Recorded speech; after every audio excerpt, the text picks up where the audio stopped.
morning, everyone. I just wanted to discuss about the permaculture garden and permaculture design. It starts by building your soil and having lots of mulch and making your soil really robust by composting, by adding nutrients, and by building up the soil over time. Then it'll make it really easy to grow things in and grow specific plants for specific reasons. Use what you have to grow things affordably. Free and affordable plants are what helps you start your garden without much money. So for me, I was able to acquire some canna from my neighbors, and you just stick a stem into the ground and it grows so easily, and it starts to come up with more and more rhizomes, I guess you could call it. They're called corms. So there's a corm right there that's coming up. It's coming up sideways because the hose has gone past it a few times, and it produces so much greenery and flowers for hummingbirds. And right now it was so tall and nice, it was providing shade. So use what you have, you can grow affordably. Another plant that grows really well is amaranth. It grows abundantly, it grows quickly, it gets bushy and lush, and these seed heads make a ton of seeds that it volunteers back year after year, and it's a good food source for humans and for chickens and other wildlife. So have here the canna on this property, so I use it to feed hummingbirds spring and summer, chop and drop.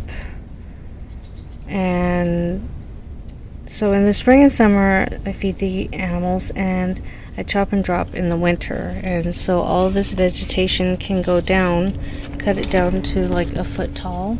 It'll keep coming back up, and you could use all these to mulch the ground, keep the ground cool.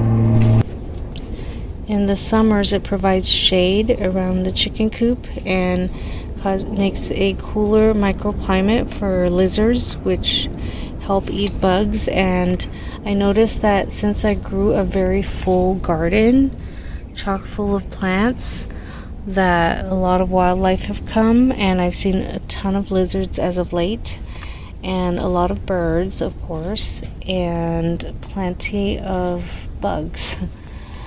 Likewise, I grew some mammoth sunflowers. to attract pollinators, to offer shade around the coop because it's so tall and the coop is behind it, and it's when the sun blasts in these directions, it kind of gives them some cover down below. So down there they're just running around and getting shade. As you notice, the sunflower has giant leaves. I mean, here is my hand, and it's huge. So the leaves are huge. The flowers are quite large. These are a little bit smaller, but the main head I chopped off because something started gnawing on it, like a squirrel or something. So I do share some of it with the wildlife, but I do grow it for the aesthetics, for the birds, and also for my chickens to eat the seeds. So I netted this one, which was the second biggest, so nothing will get to it, and I'm hoping it lasts a while. I currently threw some more seeds into the ground and hoping that they'll come up in due time. So this is mammoth sunflower, this is lemon queen, lemon queen. So, and then down below I have some zinnias that I harvested some flowers for the house. So these offer shade around the coop and the run and decrease the amount of heat or sun to the zinnias and to the ground and to the chickens. The sunflowers are harvested and the seeds given to the chickens, and native birds eat the seeds as well. Same goes for feijoa and apricot.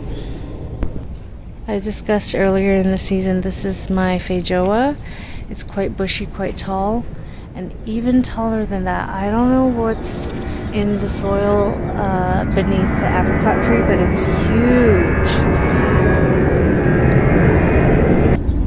So there, in the middle of my food forest is the apricot tree and the feijoa, and when the sun shines on this side, then the other side of the garden is shaded, and then when the sun shines on this side, then this side is shaded because of these two very tall plants.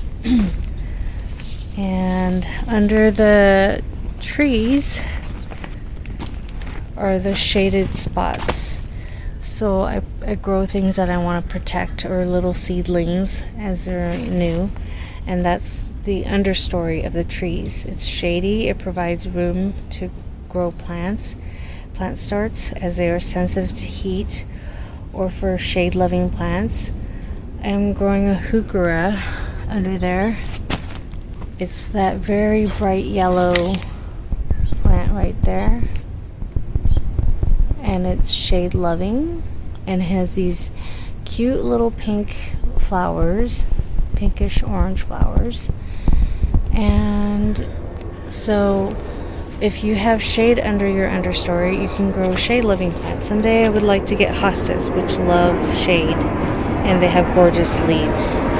So I noticed that my papaya babies grow best when they're protected under something, so I have that in a couple pots there. I have some new citrus propagated plants here, and they've gotten twice as tall as when I stuck them in there, and I'm gonna divide them out and give them to my siblings for their homes. And so as you'll notice, there are still many fruit trees in pots. Many were planted into the ground, transplanted as the initial design was made, where many citrus trees would be on one side of the garden. So here are the citrus trees. This is my kaffir lime, and then over here is my cara orange, and of course my massive lemon tree. And then I have what I thought was a kumquat, but I'm not sure because it has not fruited for me, but it's still alive. My Mexican lime tree, and my blood orange tree right here, and this is my Tarocco semi-dwarf blood orange. So this is my other blood orange.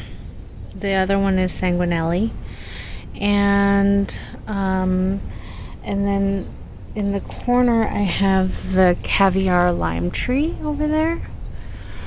And I read recently that mandarin oranges, some varieties can be seedless so long as they don't get pollination and stuff from other citrus trees, so you have to grow them very far apart. So I'm putting my mandarin oranges on the other side of the garden,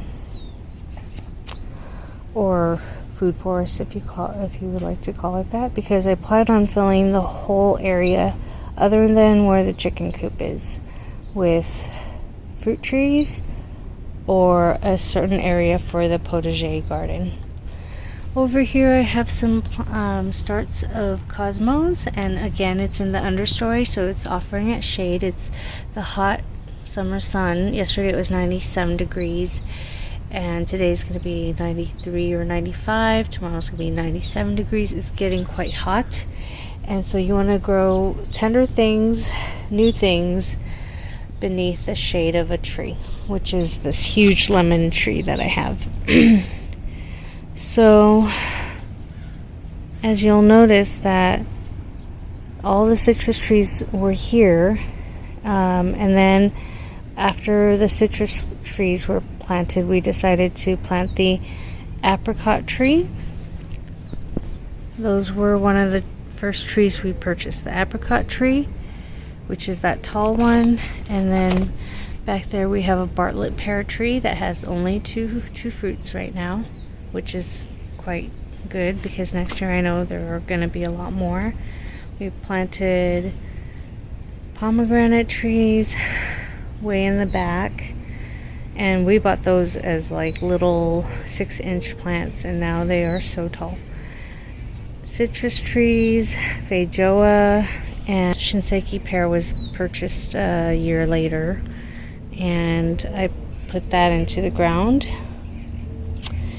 And we also have a cherry tree that we put up in the front. Then the potted plants were placed nearby under the trees to protect them from the winter cold. So in the winter it gets really cold, and sensitive plants will die. So I cluster them together, and in fact it works both ways. If you put a bunch of plants together during the cold, it keeps them from freezing over too much because it's crowded, and in the summer the heat, they offer shade to one another. So it does increase pest pressure a little bit, as far as like if you have lots of bugs, they can kind of hop from one plant to another a little more easily. But I'm hoping that the wild birds will eat up the bugs, and I'm hoping that I will have my praying mantis come and attack some of the bugs. I haven't really seen that many wasps lately. I'm not sure what's going on, but they usually eat a lot of pesky bugs.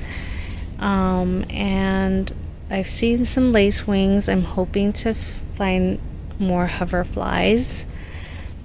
Meanwhile, the other part of the garden, the rhizomatous grass, took over.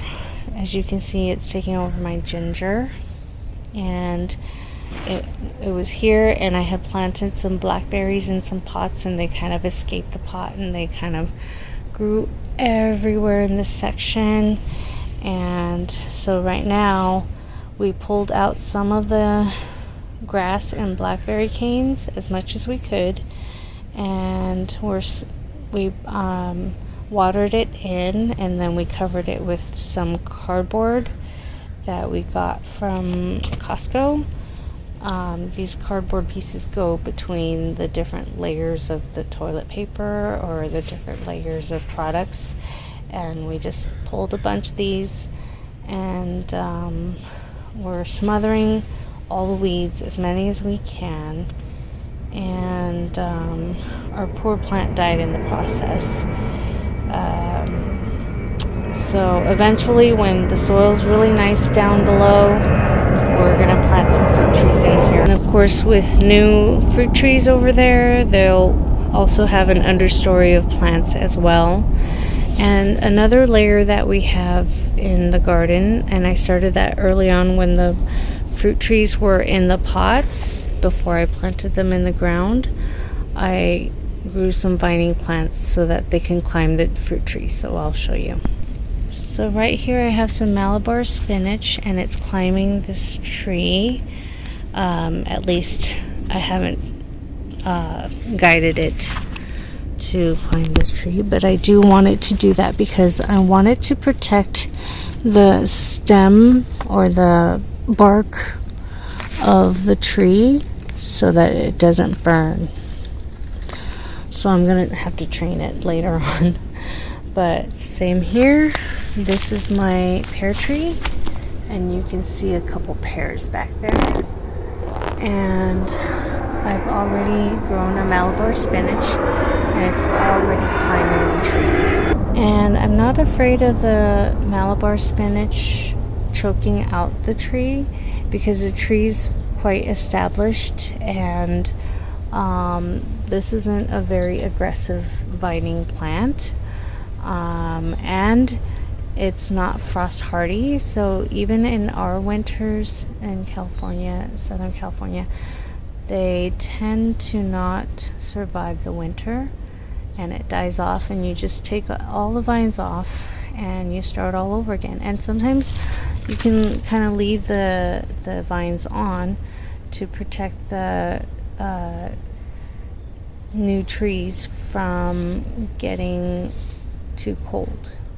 So, but sometimes I pull them out, and this will provide some extra protection on the tree, and it provides me with an extra amount of food because Malabar spinach is edible.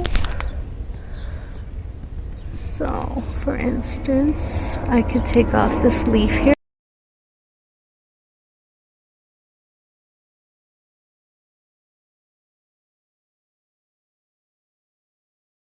And I recently purchased some perennial flowering plants, and they'll come back year after year. So this is a lovely echinacea.